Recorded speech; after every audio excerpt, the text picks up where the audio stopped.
Hi, this is Scott Bradfield. This is the advanced creative writing course. The last semester at City Lit. It's from now on we're on our own, or we'll just close down because just for various reasons. But the advanced course has been the best students I've ever had in any class ever. Um, the purpose of these little occasional lectures is just something to deal with news stories, talk about topics that have come up, and in the discussions of a story that I posted free from some website from Richard Matheson, Born of Man and Woman. It's a two-page short story, and I believe this was his first collection of stories, third from the Sun, published in the 50s. The original story is this long. It's 2 pages, really big print, and it's been reprinted. Probably must be a couple hundred times. It deserves to be reprinted quite a bit. And I want to say a couple words about the Richard Bausch story we read this week, called "All the Way in Flagstaff, Arizona." One of the things I try to do, I've tried to do for many years, teaching creative writing, and it's probably the one that causes the most friction when I try to teach writing, is that I have a very basic theory that is that most people who've studied literature or studied short story reading, for example, in high school or college or A levels, uh, have learned all the wrong things. And I deal with this constantly when I'm trying to work with students who are new to classes or who haven't really maybe done much reading or teaching or writing since high school and college. Most of the stuff that you learn in school don't may be useful to read books and to talk about them, and they may help us understand the ways that the books and stories affect us. But I'm also often trying to kind of shake those ideas out of the writers' heads because they don't help, I don't think, to help you write. Um, one of the things I wanted to talk about today, particularly, is how the stories are received, and the way the stories are received. For example, Born of Man and Woman are received in different ways after they come out. Um, I want to, for example, this story was published in the Magazine of Fantasy and Science Fiction in the 50s. It was Richard Matheson's first short story. And Matheson would be about the contemporary of Ray Bradbury, a little younger, but almost as successful and a kind of brilliant at what he does, almost as brilliant as Bradbury in my imagination, my mind. And when he's known outside of the field, because many people will not read fantasy or SF, they won't read mystery novels, they won't read thrillers, they won't read women's romance novels, they won't read, there's things they won't read. And when a lot of these writers were read outside of the science fiction magazines, they would be sometimes published in literary anthologies. I don't have an example of one here, but you know the ones I mean. Those big fat books that you have to study that you took in college, maybe 50 shorts. We used to have one when I was teaching called 50 Short Story Masterpieces, and every time you read a story in this book, it would come up with thematic ideas about how you read the story. You would talk about foreshadowing, for example. Foreshadowing is a big topic when you study literature. Ambiguity, how certain scenes and how characters have certain ambiguous meaning and ambiguous influences as on the reader. Complexity, how complex the plot is. Um, the theme of the story, or the message of this, what the story is trying to tell you and teach you, and the thematics of the story. So what is the theme? And I can't tell you how many students I've met who read, for example, The Great Gatsby, which is a beautiful novel and worth reading and a pleasure to read. And everyone was taught how it represented the quote American dream, and they all had to write some essay. And I don't think I've met a person who hasn't, when they said Great Gatsby, they say, "Oh yes, it's about the American dream." Now, writers, no one thinks about this stuff, right? Fitzgerald didn't say, "I'm going to try to create tell people about the American dream." He certainly saw things about America that disturbed him, and he tried to write about these feelings, these complex feelings he had about the country. In the same way that a story like Born of Man and Woman, the author the author wasn't trying to make it look to be read as if it's not a monster.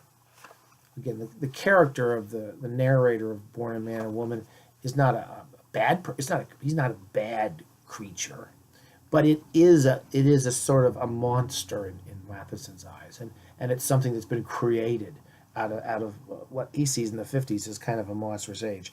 And we do feel sympathy for the character, and I'm not trying to say there's a value judgment, but we need to start to realize when we read the story that there is this kind of creature hanging, and he's going to be, what does he keep saying? I'm going to drip green all over until they are sorry they didn't be nice to me.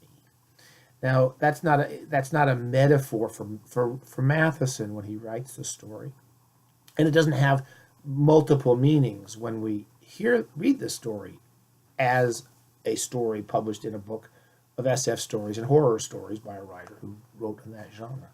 However, what happened, and this is a perfectly normal thing to happen, often these stories will be published outside of their original context. And Born a Man and Woman has been published in different places. And the stories of Ray Bradbury are a really good example, or Kurt Vonnegut, stories that were originally published in SF magazines, but which became common currency in literary anthologies, and that we enjoyed them outside of the context of those original anthologies. The best example I can think of is The Passenger by Bradbury. No, not The Passenger, The Pedestrian.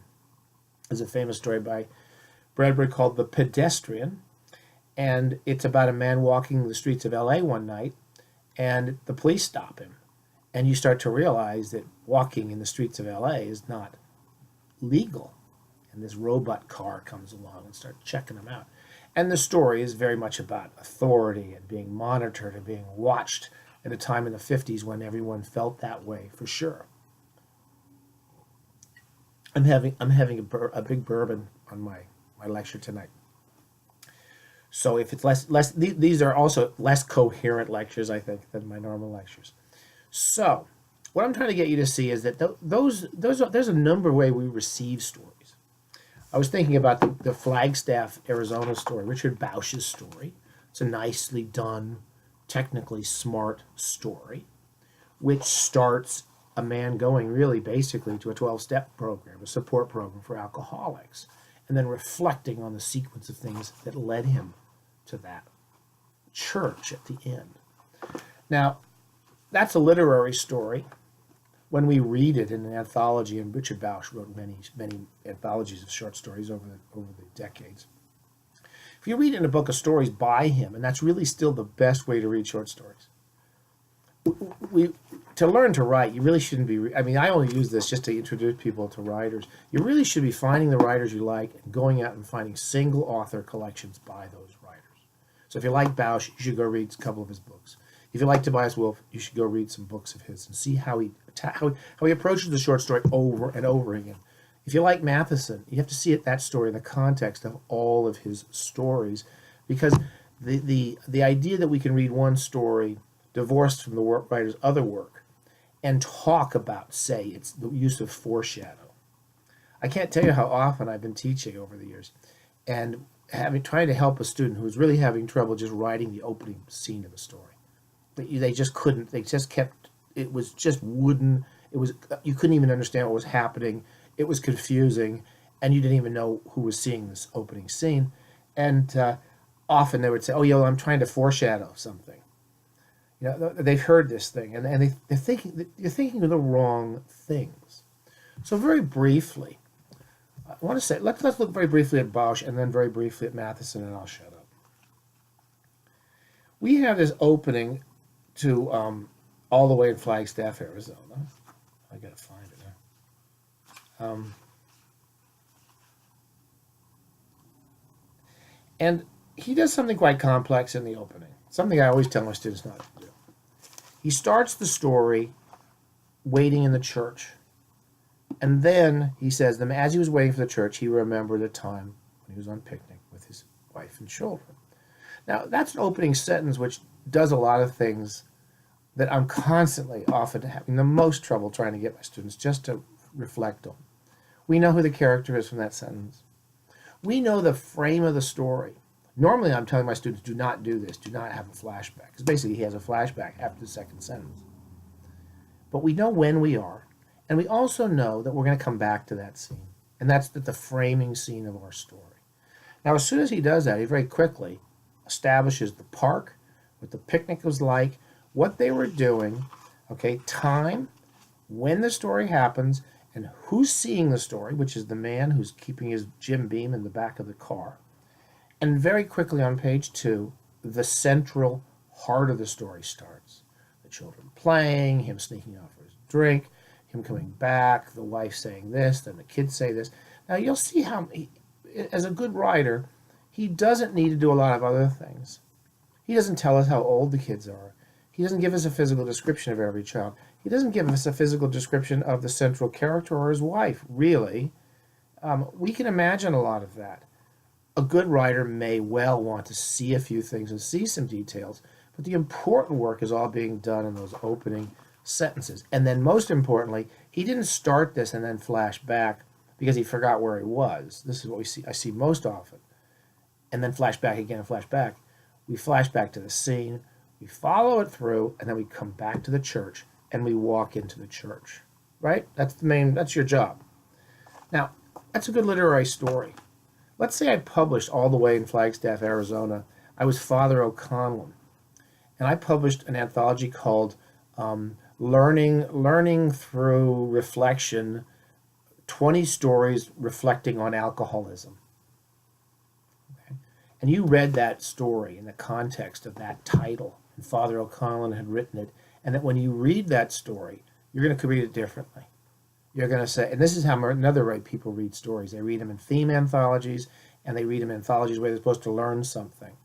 And in that case, you're going to look at that story and 12 other stories or 20 other stories, and you're going to be thinking, oh, so this is what an alcoholic does, and this is how alcoholics behave, and this is how they overcome their addiction, and this is how they face up, blah, blah, blah.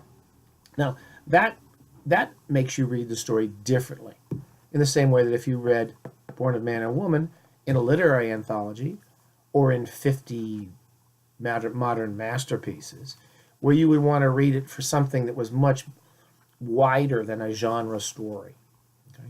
So those are all perfectly normal ways to read. Technically, the stories have to do the same things we're always talking about. So I'm always trying to really beg my students not to go, well, I'm going to try to write a story that has ambiguous belief in what's really happening, whether it's really a child or whether, because most writers are not going to start a story making the reader not know if it's a child being abused, as people will think when they read the story, or as a monster, or as a science fiction story, because the author has a reason to write the story, and he may well want to write a story that's ambiguous, but it's not your first job. It's probably your 10th job, and it's very rare to see writers with that type of thematic complexity when they write a story, because writing a story is hard enough. I'm going to read one paragraph here. Look at this. It's a wonderful story. We had some people writing about how they went through and they analyzed what the words meant, because basically the monster comes up with his own words for things. Let me read the first scene. And look for a date, X. It's a great idea. XX. XXX. He doesn't do Robert Harris, June 14th, 1947, 12:33 p.m. That kind of crap. He just knows that this creature only knows sequence of days. And he makes sure, and Matheson never misses sequence, man. Because he knows he's trying to wind you up. And just like even moving somebody, you need to end the story so people feel like that life is still going on and that world is still going on. X. This day, when it had light, Mother called me wretch. You wretch, she said. I saw in her eyes the anger. I wonder what it is, a wretch. This day it had water falling from upstairs. It fell all around. I saw that. The ground of the back I watched from the little window. The ground, it sucked up the water like thirsty lips. It drank too much, and it got sick and runny brown. I didn't like it. Mother is a pretty, I know. In my bed place with cold walls around, I have a paper things that was behind the furnace. It says on its screen stars. I see in the picture faces like of mother and father. Father says they are pretty. Once he said it. Okay, now we have a diary format, which is a wonderful format for fiction, and it's one that can be a real struggle if you're having trouble with these basic techniques. We start, Mother called me wretch this morning. It's the same. He sat on the church and he remembered something. Now, we don't know what the creature is. We don't know what it looks like. We don't even really know it's a creature yet. We may not know that he means it's runny outside. I'm sure the first time I read this, I didn't know everything that was happening. But I know one thing. I know when I am. I know who it's happening to. And as these little events occur to the narrator, they're happening to him. They're happening to him, okay? In the same way he's writing it or noting it down in whatever sort of method he's doing. We don't need to know any of that information. We will imagine it. But we do need to know it's happening to him, and that even as he remembers it and as he's writing it down, those writing downs of the memories are happening sequentially. Now, those are all basic techniques. I mean, I can talk about them over and over again, and it won't really happen until you sort of see this very simple technique going on. The language can be changed. The dates don't have to be there. That's what you really learn from good writers. What you need is that recognition that the story is happening to somebody and that you're with them. Now, the language is simple, but almost every sentence happens to the character. This day it had goldness in the upstairs. New scene. Can you hear a new scene? A new day has started for the character. And and he's established that in a page, just like Bausch did. Okay, he's doing all the basic same things, and every sentence is not wasted, really. So we move from sequence to sequence as things between him and the parents get worse and worse. And then when we get to the end, and the creature, okay, has these, has its fantasy of how it's going to torment these parents who have tormented him in his lives, then it is disturbing. We are on his side, usually. Even if it's a monster, we're on their side. And we don't. Maybe the parents are perfectly reasonable people. They are monstrous. I mean, they keep this creature in the basement. They're ashamed of it, is what you see. And we're in that story. And so a lot of those things, the ambiguities that we get, there are ambiguities in the stories. There are foreshadowings, say at the beginning that something bad's going to happen. All those techniques that you hear about in stories. That the writer's not really, he's finding that opening and he's following it.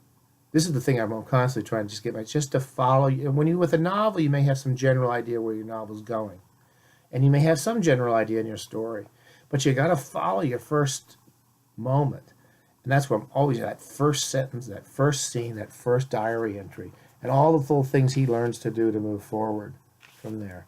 And when he finds the ending, it's perfect. Okay, I know that's an imperfect lecture. I'm just trying to get you to think in terms of again, where the stories come from. And then the writer himself or herself, again, this is a very imperfect medium. I used a Carver book in the previous class that he had edited when he was alive, put together when he was alive. And, even reading these stories, if you read somebody in here and you like them, this is the imperfect way to read them. It really is. Go find the single author collection, and you'll see a guy in the 50s, in his 20s, playing with horror ideas, science fiction ideas, fantasy ideas, and doing them in different ways every single time. But the basic techniques were all there. Okay. See you later.